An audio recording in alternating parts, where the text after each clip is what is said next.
আসসালামু আলাইকুম সুপ্রিয় শিক্ষার্থী বন্ধুরা। আশা করি সবাই ভালো আছো।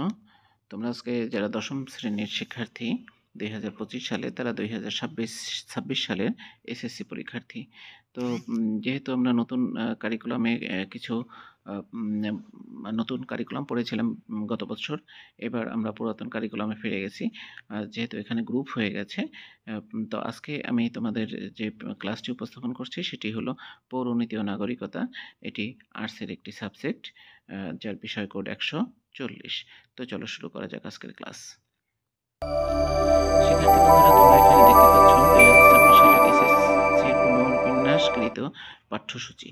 এখানে প্রথম কলামে রয়েছে অধ্যায় ও অধ্যায়ের শিরোনাম, তারপরে রয়েছে শিক্ষণফল, যেটি আমরা আজকের ক্লাসে আলোচনা করব না, কারণ এটি শিক্ষকের বিষয়, এটি তোমাদের জানার বিষয় নয়। এরপরে রয়েছে পাঠের মধ্যে যে বিষয়গুলো তোমাকে পড়তে হবে, সেই টপিকগুলো। কারণ একটা অধ্যায়ে অনেকগুলো টপিক থাকতে পারে, অনেকগুলো বিষয় থাকতে পারে। তার মধ্যে থেকে সরকার যেগুলো নির্ধারণ করে দিয়েছে তার একটি তালিকা সিলেবাসের মধ্যে দিয়ে দিয়েছে। তো সেগুলো আমি উপস্থাপন করব।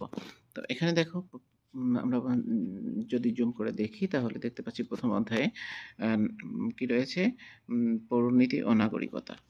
এই পৌরনীতি ও নাগরিকতা এই অধ্যায়ের মধ্যে যে বিষয়গুলো রয়েছে বা যেগুলো পড়তে হবে তোমাদের, সেটি হলো পৌরনীতি ও নাগরিকতা, পৌরনীতি ও নাগরিকতার বিষয়ের পরিসর বা বিষয়বস্তু।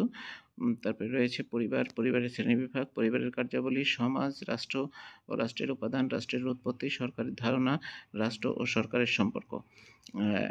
এখানে ক্লাস সংখ্যা দেখা দেওয়া আছে। এই কয়টি টপিকের জন্য তুমি মোট ১০টি ক্লাস পাবে, ১১টি ক্লাস। এই ১১টি ক্লাসের মধ্যে এটি শেষ করতে হবে। এরপরে রয়েছে তৃতীয় অধ্যায়, দ্বিতীয় অধ্যায়টি নেই। তৃতীয় অধ্যায়ে রয়েছে আইন, স্বাধীনতা ও সাম্য। তো এই যে তৃতীয় অধ্যায়ের মধ্যে যে টপিকগুলো আমাদের পড়তে হবে সেটি হলো আইন ও আইনের বৈশিষ্ট্য, আইনের প্রকার, আইনের উৎস, নাগরিক জীবনে আইনের শাসন, রয়েছে স্বাধীনতা ও স্বাধীনতার বিভিন্ন রূপ, রয়েছে আইন ও স্বাধীনতা, তারপরে রয়েছে সাম্যের বিভিন্ন রূপ, তারপরে রয়েছে সাম্য ও স্বাধীনতার সম্পর্ক। এগুলো নির্ধারিত ক্লাস সংখ্যা দেওয়া আছে। এই টপিকগুলোর জন্য তুমি এখানে ১০টি ক্লাস পাবে। এই ১০টি ক্লাসের মধ্যে এগুলো শেষ করতে হবে। এরপরে রয়েছে চতুর্থ অধ্যায়ের যে বিষয়টি, চতুর্থ অধ্যায়ে রয়েছে রাষ্ট্র ও সরকার ব্যবস্থা। রাষ্ট্র ও সরকার ব্যবস্থার মধ্যে যে বিষয়গুলো তোমাকে পড়তে হবে সেটি হলো রাষ্ট্র ও সরকার, রাষ্ট্রের ধরন, তারপরে রয়েছে অর্থনীতির ভিত্তি, রাষ্ট্র, তারপরে গণতান্ত্রিক রাষ্ট্র, তারপরে রয়েছে একনায়কতান্ত্রিক রাষ্ট্র ব্যবস্থা, তারপরে রয়েছে ক্ষমতা বন্টনের নীতির ভিত্তিতে রাষ্ট্র, উত্তরাধিকারের সূত্রের ভিত্তিতে রাষ্ট্র, উদ্দেশ্যের ভিত্তিতে রাষ্ট্র। তারপরে রয়েছে সরকারের বিভিন্ন শ্রেণী, তারপরে ক্ষমতা বন্টনের রীতির ভিত্তিতে সরকারের শ্রেণীবিভাগ, আইন ও শাসন বিভাগের ভিত্তিতে সরকারের শ্রেণীবিভাগ। এখানে ক্লাস সংখ্যা উল্লেখ করে দেওয়া আছে। এটা টোটাল ক্লাসটা আমি পরে বলবো তোমাদের।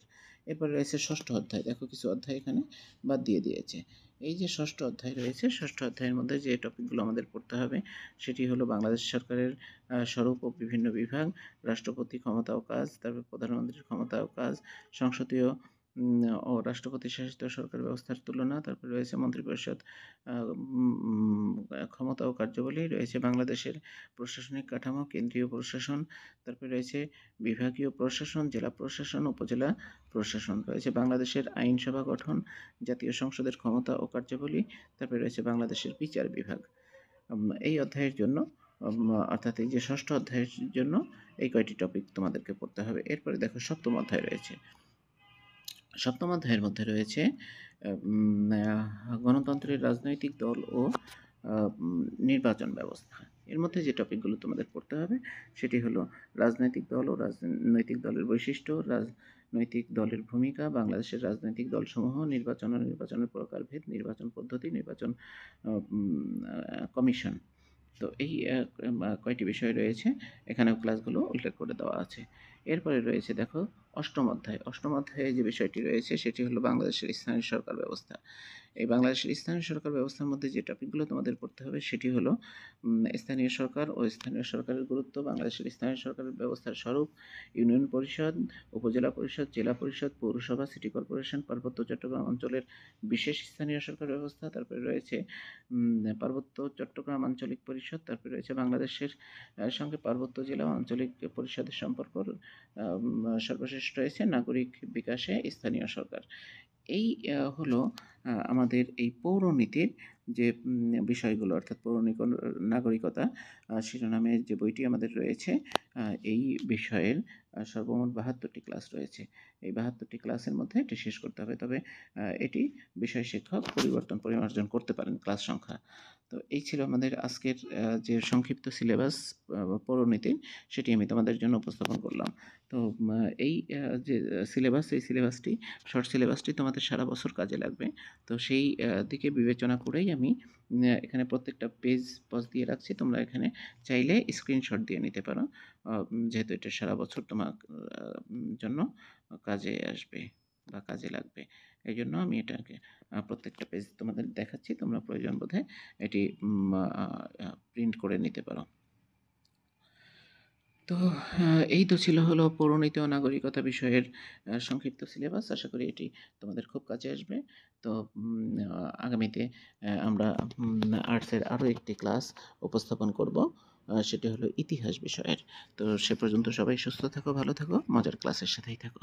আল্লাহ হাফিজ, আসসালামু আলাইকুম।